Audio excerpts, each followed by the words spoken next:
Bismillahirrahmanirrahim. Assalamualaikum warahmatullahi wabarakatuh.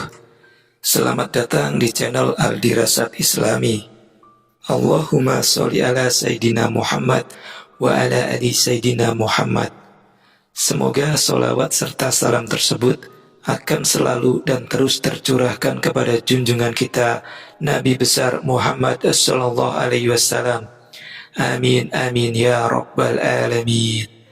Sahabat beriman yang dirahmati Allah subhanahu wa ta'ala, melakukan dosa besar seperti zina yang melanggar norma agama, terutama oleh mereka yang sudah berkomitmen dalam hubungan atau bahkan yang belum, adalah perbuatan yang sangat dibenci oleh Allah subhanahu wa ta'ala.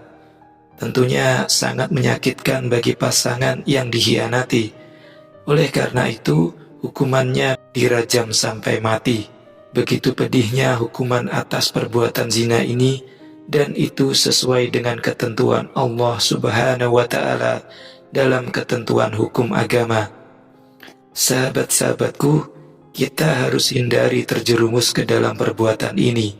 Hukuman dan konsekuensinya bisa berlanjut hingga generasi anak cucu kita. Bagi yang telah terlanjur, segera bertaubat dan hindari perbuatan tersebut. Jangan ditunda agar terhindar dari azab Allah subhanahu wa ta'ala. Mari kita contohkan dan wariskan perbuatan baik pada anak cucu kita, agar mereka bisa menjadi orang yang baik dan tidak terjerumus dalam perbuatan terlarang.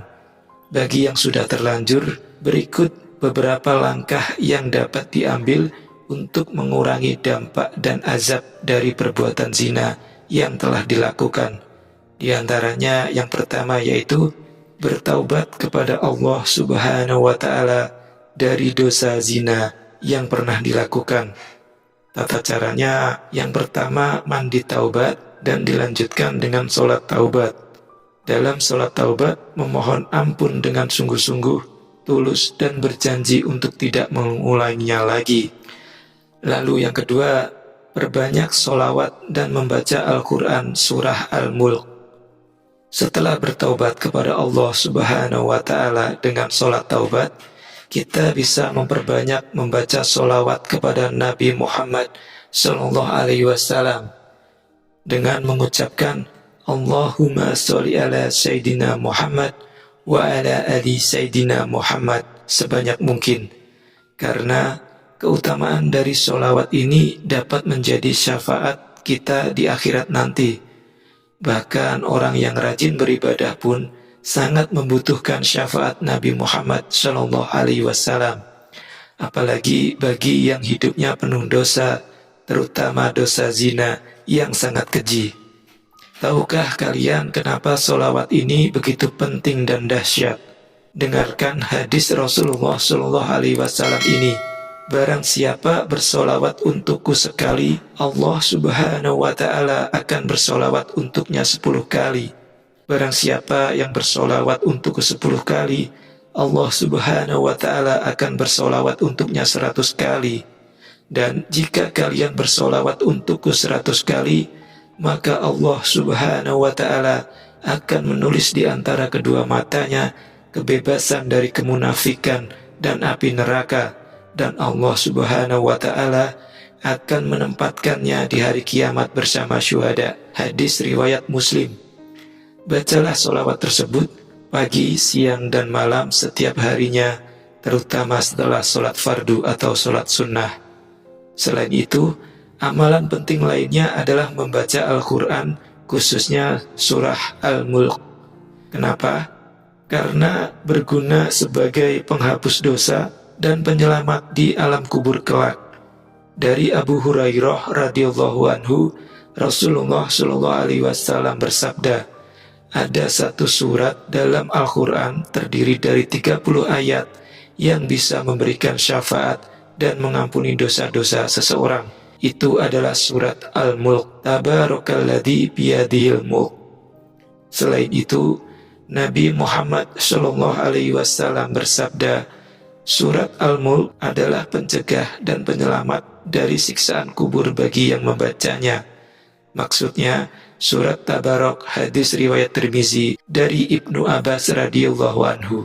Lakukan kedua amalan itu setiap hari secara istiqomah sampai akhir hayat. Insya Allah, jika kita mengamalkannya, sebesar apapun dosa yang pernah kita lakukan akan diampuni oleh Allah Subhanahu wa Ta'ala, dan kita bisa selamat di dunia dan di akhirat. Amin amin ya Rabbal alamin. Dan yang terakhir adalah perbanyaklah bersedekah.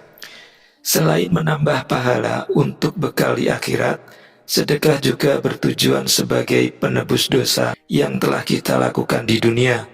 Sahabat beriman yang dirahmati Allah Subhanahu wa Ta'ala, itulah beberapa langkah untuk menebus atau meringankan dosa zina, dosa besar yang sangat keji yang mungkin terjadi pada masa lalu.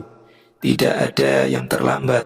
Saat ini adalah waktu yang tepat untuk bertaubat kepada Allah Subhanahu wa Ta'ala. Jangan lupa berjanjilah dan bertekad untuk tidak mengulangi perbuatan zina agar kita selamat dari dosa, azab, dan siksa di dunia dan di akhirat. Amin amin ya Rabbal alamin. Nah, itu tadi pembahasan kita mengenai dosa berzina dan cara menebusnya. Terlepas dari kebenaran, keberkahan, dan kenyataannya, wallahu a'lam bishawab. Jangan lupa like jika Anda menyukai video ini dan share ke siapa saja yang menurut Anda cocok dan wajib melihat video ini. Akhir kata saya ucapkan banyak terima kasih. Wassalamualaikum warahmatullahi wabarakatuh.